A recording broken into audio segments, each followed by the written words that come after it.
Hi, I'm Kerry. Yeah, I got a haircut today. It isn't fluffing out like it used to. Kind of like it this way. Back in 1999, I was a financial advisor, had been a financial advisor for a number of years, and had grown and built a sizable practice. I was working at that time for a company called American Express Financial Advisors, which eventually became what is now known as Ameriprise. I had one of the largest financial planning practices of the 10,000 advisors within the American Express franchise system at that time, and things were going well. Everybody wanted to be a .com. And what is going on right now just brings back the memory so strong of what was going on in 1999. And it brought me back to remembering a couple, Dave and Martha Moore. Dave was a retired small company executive, and they had about $500,000 with me, had been with me for about 3 years. And as we moved further and further into the .com era, Dave transposed almost like a caterpillar from a butterfly into a butterfly, from a very conservative investor to someone who wanted to participate in the growth that he believed and I believed and we all believed that the digital revolution was going to create. And it again reminds me so much of where we are right now. So I want to relive that story with you. I want to share Dave and Martha and I's experience and give you some insight as to what I've experienced and what I think I know is going to happen. And it might help you as an investor. Now understand, I was a financial advisor. I gave up my license in 2005 and sold my practice. So this is not financial advice. This is Kerry sharing his experiences in the stock market so that maybe you can make some better financial decisions. But let's get to that right after this. Best of Us Investors presents Kerry Griegmeyer.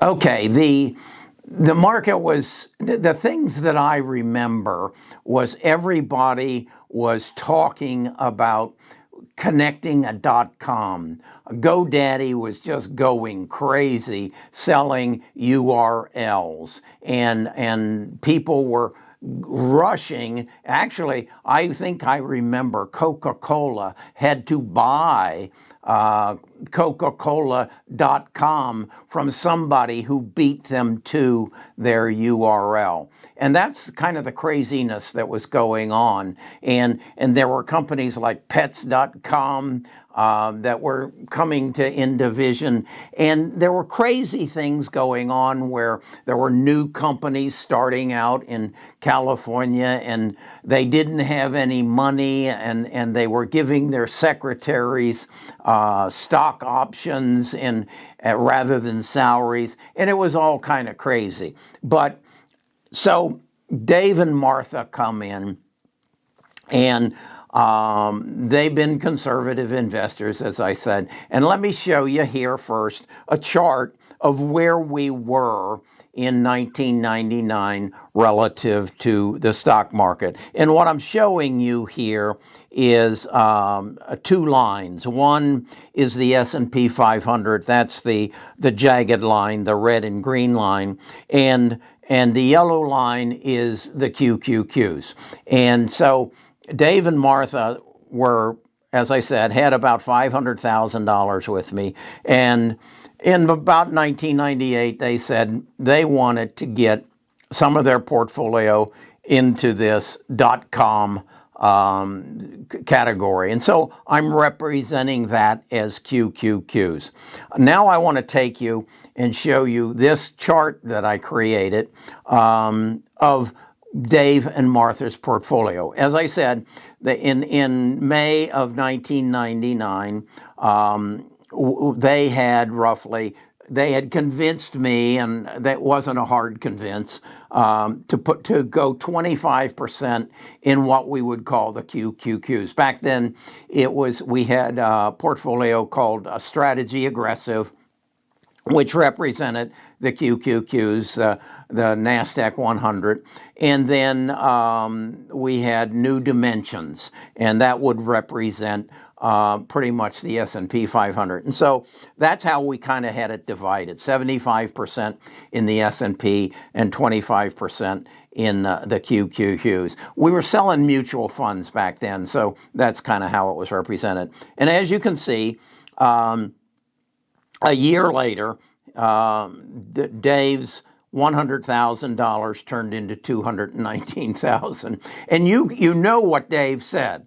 You know what Dave said. Let's put more of that into the QQQs, the strategy aggressive, because he came in and he said, there's computers in everything. There's computers in my refrigerator. They're even putting a computer in my microwave. They're putting them in my car. That's the future. There's going to be computers in everything, and that's where we want. We need to move more money into the strategy aggressive. I convinced him not to do it. I said, no, you're 62 years old. At that point, he was 63. We have to be conservative. We really should have something in fixed income. Oh, no, we don't want anything in fixed income. The market is growing too rapidly. So he left. He was okay with it. Well, came back a year later, and his $409,000 in New Dimensions turned into $335,000, and his $219,000 turned into roughly $75,000. So his whole portfolio lost about 20%. Dave wasn't happy. Dave wasn't happy at all, and but he said, we're going to stay with it. We're going to be fine, I hope. He came back a year later in 2003. He's now 65. He's now qualifying for Social Security and whatever. And Dave made a statement I will never forget. He was sitting in my office. Martha didn't show up this time. And Dave came in and sat down at a table about the size of this desk. It was a round table. I was on one side of it. He was on the other side of it. He looked at his portfolio and had seen that it went from $500,000 to $311,000. Dave's exact words were, if I was any kind of man, I'd have come across this table and beat the living shit out of you. Those were his words. Okay? Well, I'm glad that Dave wasn't any kind of man, because he didn't come across the table and beat the living shit out of me. But that's the world as it was.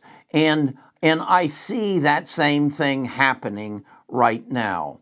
I see we had an over-exuberance fed by a pandemic with people stuck at home and the government throwing $9 trillion into the stock market, and a lot of amateurs getting into the stock market and buying things they didn't know, and companies that weren't making money.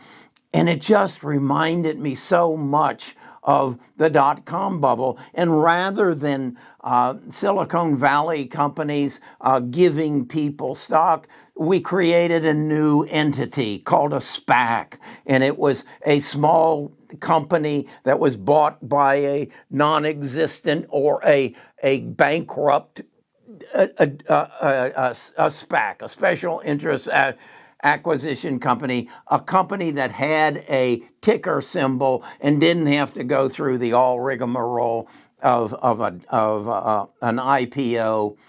And we just flooded the market with them. And it just rang so true of 1998, 1999. And I'll be damned if the same thing didn't happen in 2022.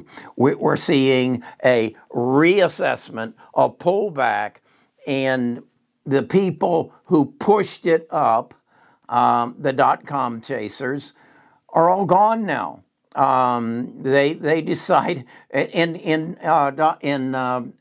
20 or in 2000 it was day traders. That was everything. I will never forget getting in a cab in New York City at 5 o'clock in the afternoon and asking a guy, well, are you a professional cab driver? Oh, no, I'm a professional day trader. I only do this as a side gig. Well, we're back at the same thing. We had a bunch of people who weren't working, still collecting a salary, but also getting a check from the government, and that money rained into the market, and here we are again. So going back to the chart, you can see what then transpired in Dave's portfolio. Although I didn't see much of Dave, but if he actually took his portfolio, rather than beat the shit out of me, he took his portfolio and gave it to another advisor.